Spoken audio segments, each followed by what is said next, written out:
Proclamação do Evangelho de Jesus Cristo, segundo Lucas. Glória a vós, Senhor.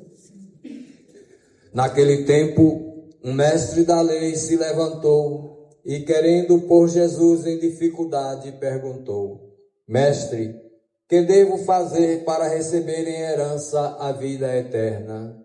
Jesus lhe disse: O que está escrito na lei? Como lês?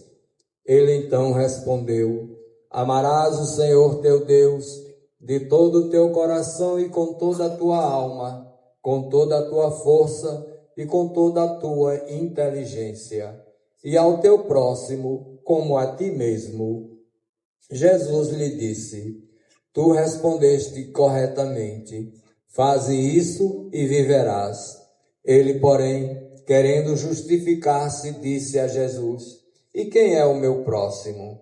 Jesus respondeu: Certo homem descia de Jerusalém para Jericó e caiu nas mãos de assaltantes.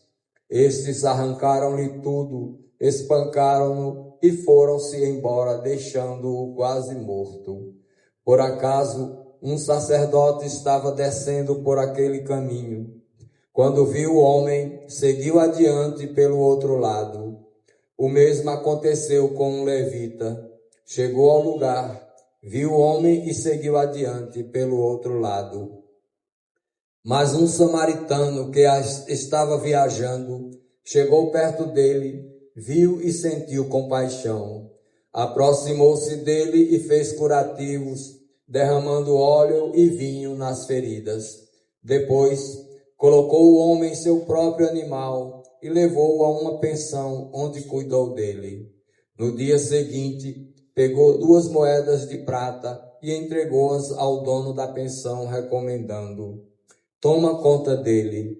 Quando eu voltar, vou pagar o que tiveres gasto a mais. E Jesus perguntou: Na tua opinião, qual dos 3 foi o próximo do homem que caiu nas mãos dos assaltantes?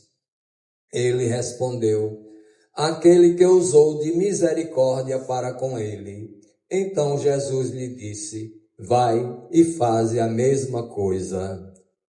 Palavra da salvação. Glória a vós, Senhor.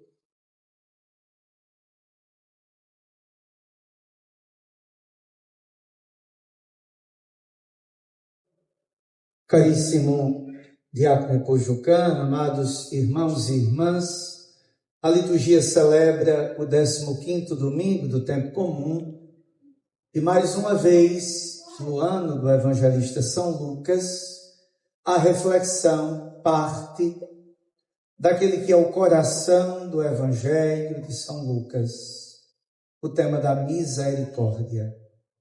A perícope evangélica que acabamos de escutar é própria de São Lucas e narra a famosa parábola do bom samaritano. Teríamos tantas coisas a refletir sobre o texto, todo o seu conteúdo e também a parábola.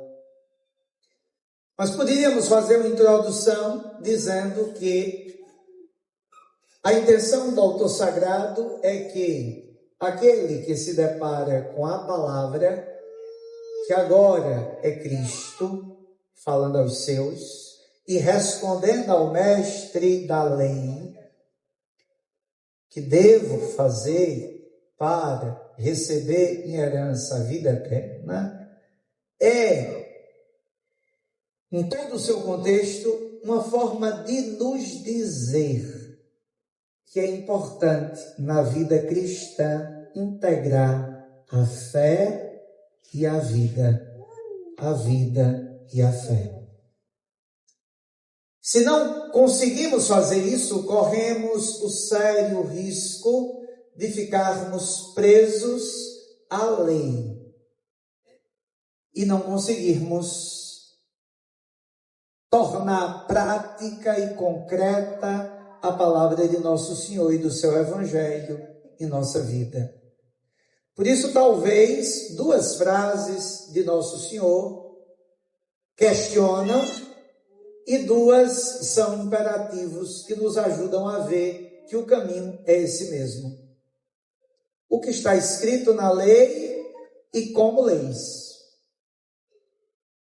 Não basta saber a lei. É preciso saber ler a lei, interpretar a lei. E essa é a dificuldade do mestre da lei. Tanto que ele diz, e quem é o meu próximo? E Nosso Senhor conta a parábola. Ao final, Nosso Senhor de novo interpela. Qual dos 3 foi o próximo do homem? Ele responde e mais uma vez Nosso Senhor dá um imperativo semelhante ao primeiro. Faze isso e viverás.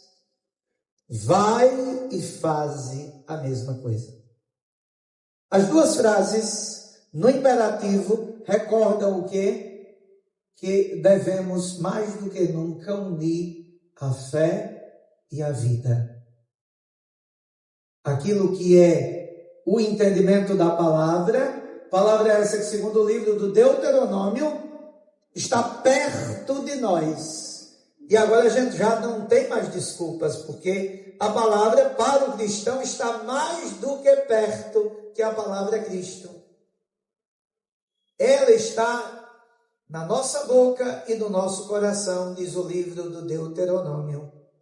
A palavra verdadeiramente se aproximou dos homens. E por isso agora é uma exigência cristã tornar essa palavra realidade em nossa vida. Essa é a introdução. E aí a gente pode ir para a parábola.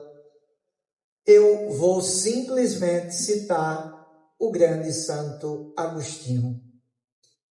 E na interpretação dele do texto, a gente vai fazer uma síntese daquela que é a nossa história, daquela que é a história da salvação.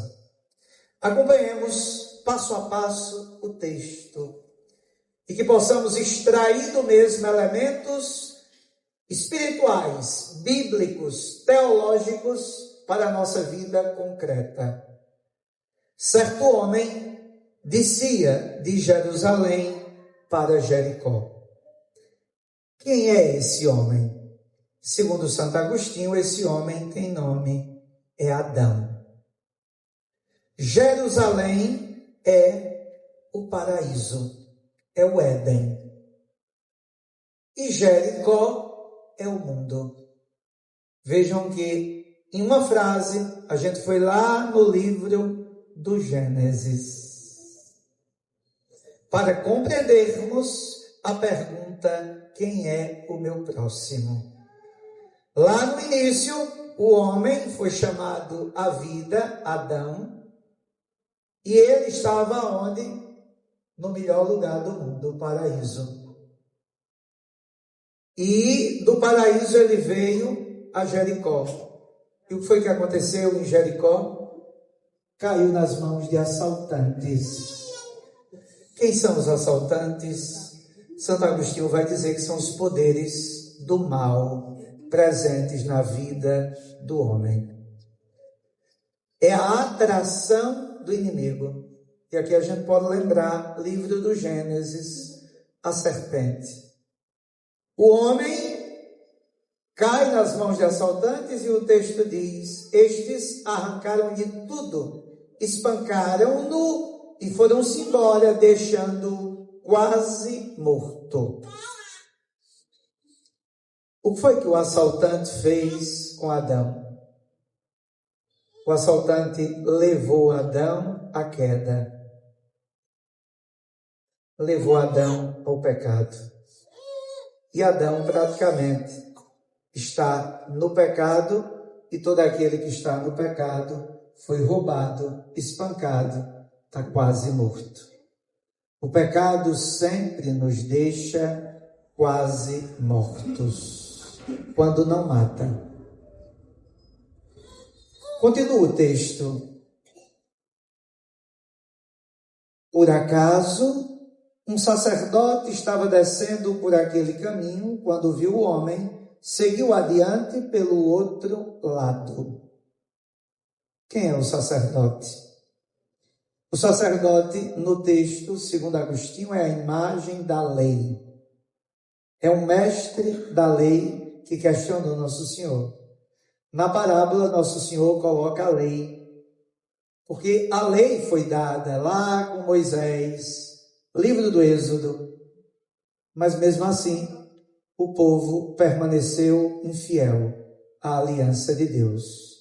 O povo continuou seguindo por outro caminho. Aparece um segundo personagem. O mesmo aconteceu com o levita. Chegou ao lugar, viu o homem e seguiu adiante pelo outro lado. Quem é o levita? Agostinho vai dizer que o levita são os profetas. Os profetas que também, no processo, no Antigo Testamento, ajudaram os homens a chegarem a Deus.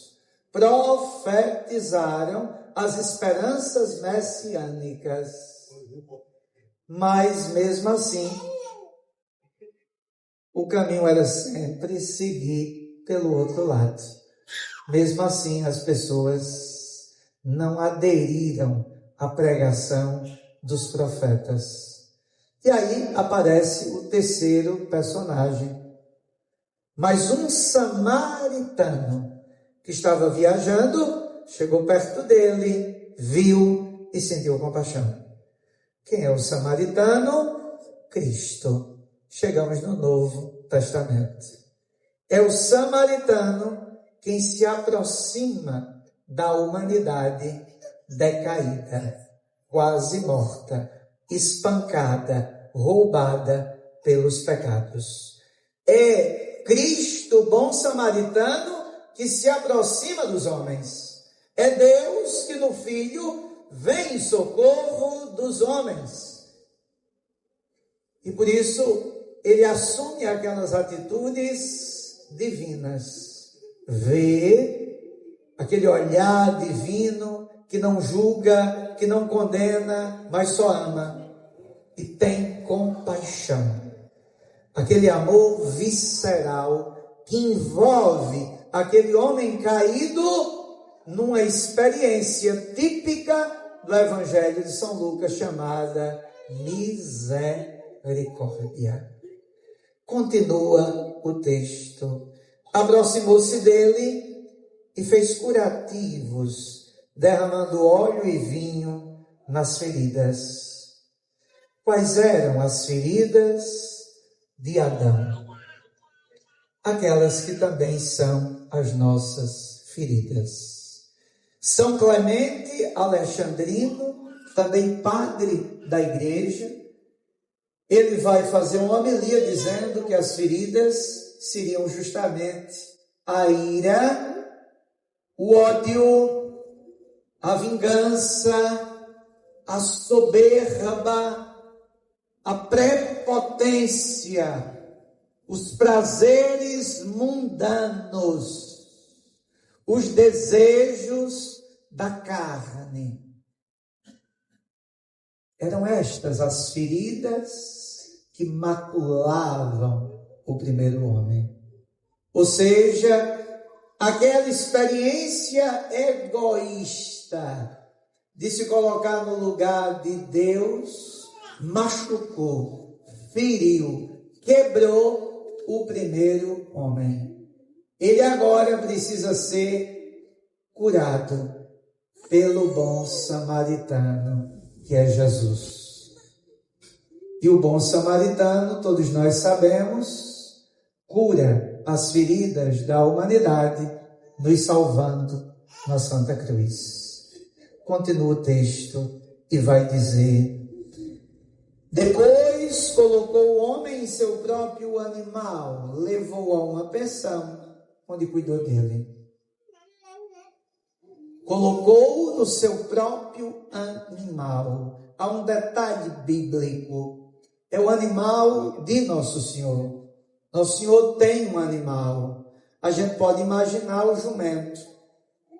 O jumentinho que ele pede para ingressar em Jerusalém. Seria uma boa analogia olhar o jumentinho que leva aquele homem até a pensão. Mas Santo Agostinho vai mais longe. Santo Agostinho vai dizer que o jumento, o animal, é imagem do corpo de Cristo. Ou seja, ele coloca o homem caído no seu corpo para curar suas feridas. E que animal é que se apresenta se a gente analisar além? O Cordeiro de Deus que tira o pecado do mundo. Coloca o homem caído no animal, o carrega consigo. É ele que se faz o animalzinho que leva os homens a Deus.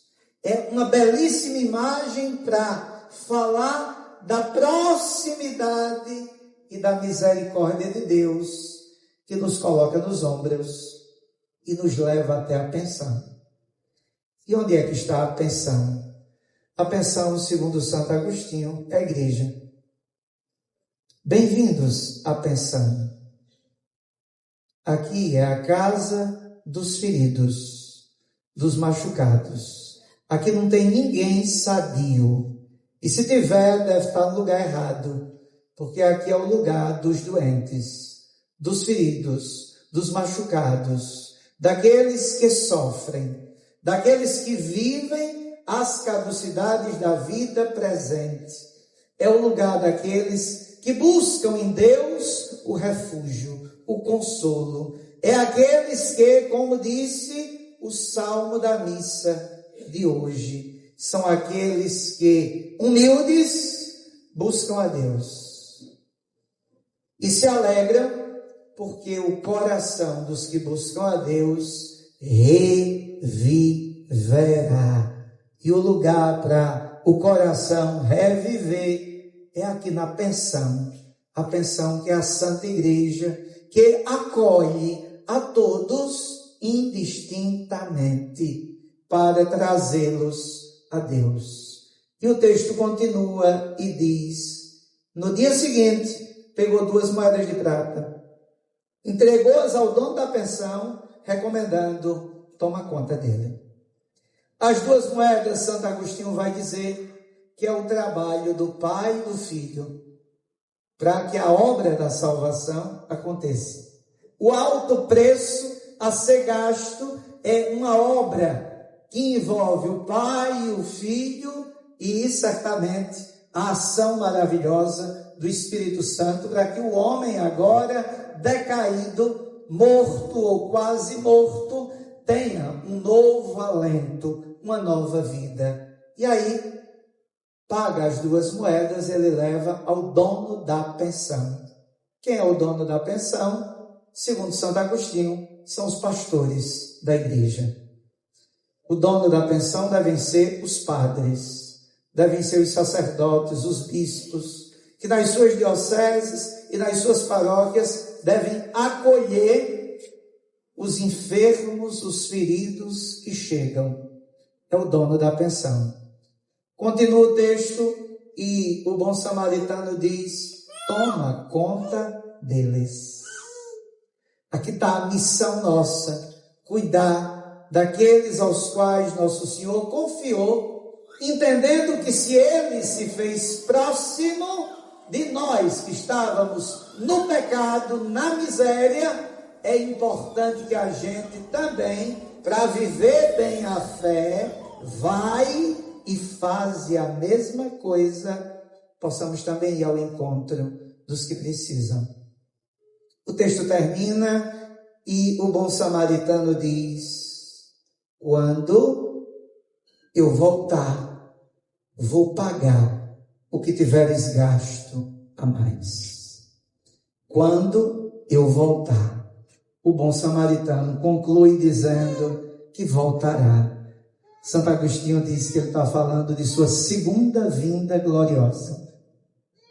E quando nosso Senhor voltar na glória,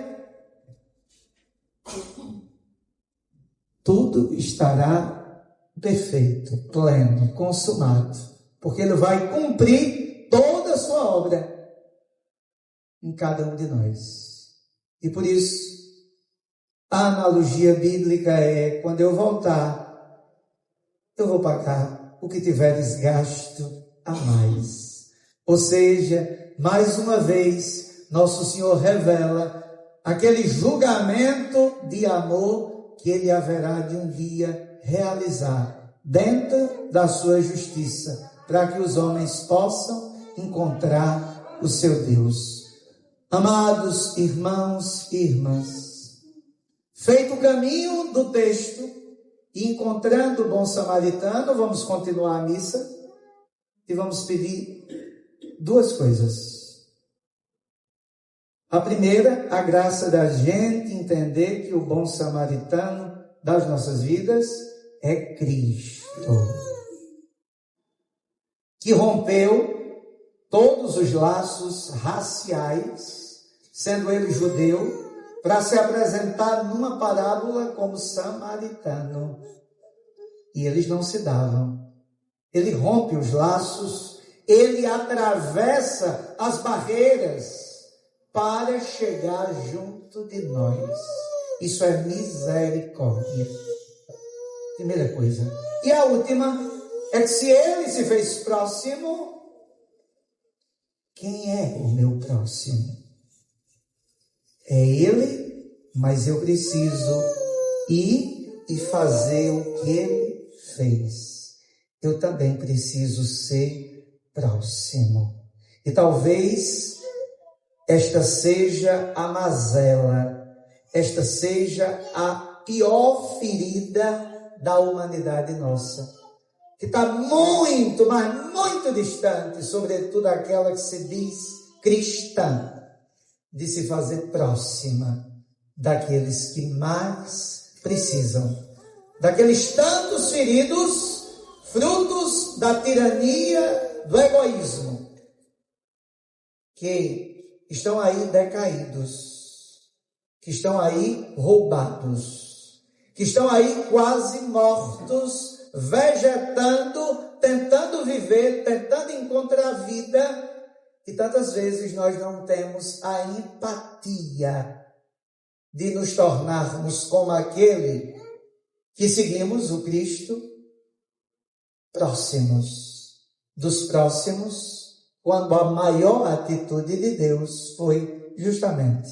se fazer próximo dos homens.